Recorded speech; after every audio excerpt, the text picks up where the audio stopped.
Venezianico is a microbrand from Italy. I reviewed a few of their models over the last couple of years, and this watch here might be my favorite one. Is it a perfect watch? No. And as always, in this review, I will talk about the positives and the negatives as I find them. Now, let's talk about the case and the dimensions. This watch comes in a 40mm case diameter. It's about 44mm from one lug to another, and it's about 9mm in case height. The case is made out of 316L stainless steel, and it features one of the best finishes in this price category, around €700. So there's an alternating brushed and high polished finish. Majority of the case is finished with a satin or brushing, and the brushing is executed really well, but you also get a few high polish accents like on the sides of the lugs, also on the bezel, which create interesting viewing angles, and they make the case look more dynamic. There's a crown at the 3 o'clock position. It's housed within these crown guards, and it is a screw-down crown. This watch comes with 50 meters of water resistance, partly due to that screw-down crown. I'm surprised it didn't come with 100 meters, but 50 I think is enough for this type of watch. The crown is also signed with Venezianico logo. Looking at the case back, this one is held in place using these screws. You have 6 screws for placement. And the advantage of that is that you always have the case back engraving aligned perfectly in the center. This one features what looks like maybe a space station of some sort. Of course, with the dial and the design of this watch, it has that sort of space motif. And finally, looking at the front, you have this flat piece of sapphire crystal with some AR coating. And that's actually the first nitpick that I have about this watch. It does feature AR coating, but I wish they applied a few more layers. As it is right now, it's pretty good, but when you have this deep black dial, you want even more AR coating. You really want to have that effect of the crystal almost disappearing. I'm not sure if it would be possible or not, because the black dial would really sort of reflect anything that is on a crystal, so maybe that's not possible, but perhaps a few more layers of AR coating would help improve that effect, that there is nothing going on here, that the dial sort of eats up all the light. Speaking of the dial, this one features this very deep, rich black color. Apparently this type of paint absorbs 99.4% of all light, and filming this watch was a bit challenging because in certain lighting conditions, the dial pulls all the light out of the hands, so the hands and that applied logo kind of disappear. Speaking of, that's pretty much the only thing that you can find on the dial. There is no taking seconds hand, and there's that logo by the 12 o'clock position. That's about it. Now, I know a lot of people will not like a watch without any markings, but I think that's the point of this type of watch. I'm really glad that they didn't put any markings on this dial. Kind of reminds me of H.Moser or Zappac. They have a few of these type of watches and they don't have any markings. That's kind of the point of this watch, right? You're so rich that you don't really care about the precise time. You can afford to be a little late, and I think people that buy this watch are looking for this exact effect. If you want the watch with markings, they also offer this model in different dial combinations with the markings, so you do have choices, but I do really like this black paint with just the applied logo and the set of hands. Of course, there's no lume on this watch. Again, that's not the point of this one. And overall, I think they achieved this desired effect of this deep black dial, and that's it. But once again, I think if it had a few more layers of AR coating, that effect would be even richer. By default, this watch comes with a rubber strap, and that's the version that I have here. For €100 extra, you can have this watch on the bracelet. That's actually how I would option the watch.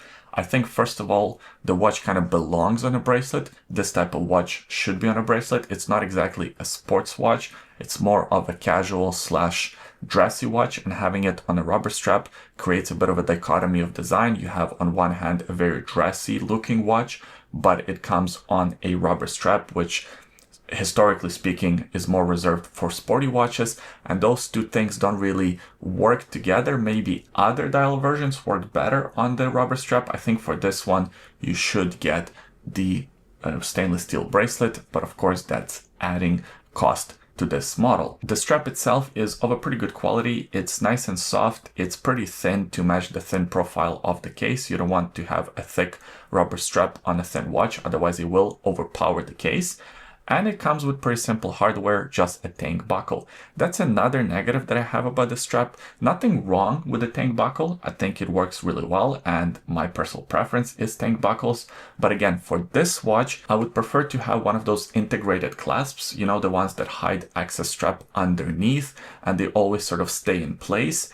I think that sort of design element would work better with the design of this watch. As it is right now, I think the tank buckle is just a little bit too simple for this watch. And of course, to avoid having this issue altogether, just get this watch on the bracelet. I'm not sure how easy it would be to swap between the rubber strap and the bracelet. It seems like it just has these screws, so you will need to use tools. It doesn't have quick release system or anything like that. I wish it did, especially since you can have the option of a bracelet or this rubber strap. I think having a quick release system would make customers' lives so much easier.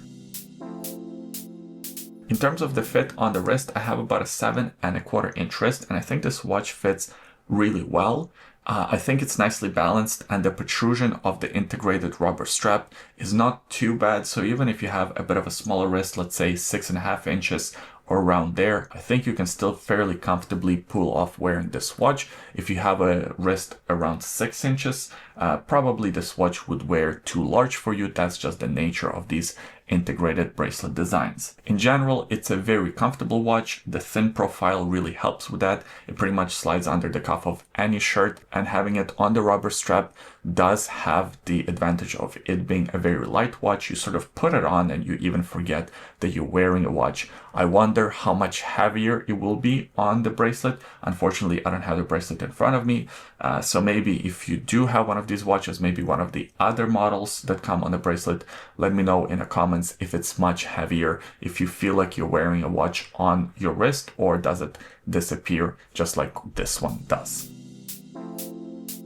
This watch is powered by the automatic Miyota caliber 9029 movement. It's kind of surprising that it actually comes with an automatic movement because of the thin profile of this watch. Usually watches that are around 9mm in case height come with hand-wound movements, and a lot of people don't really like hand-wound movements. So I'm glad that they chose this Miyota caliber. It's one of their more premium calibers, but more importantly, of course, it's one of the thinner calibers. It beats at 28,800 vibrations per hour, as if that matters. Since there is no seconds hand, it could be 17,000 vibrations per hour. It doesn't really make a big difference. It comes with 24 joules and 42 hours of power reserve.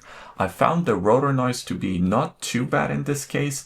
You can still definitely hear it, but it's not as bad as some of the other cases. I think it really depends from a model to model. This one, for some reason, it doesn't bother me all that much, but if you're not used to these Miyota rotor noises, you will definitely feel it and hear it here and there. I really like this watch. I liked it a lot more than I thought I would. I wish I had the one on the bracelet. I think that's the ultimate version of this watch. I wish that the rubber strap came with that sort of integrated scissor clasp. I think that would be much better choice. And I also wish it had more AR coating.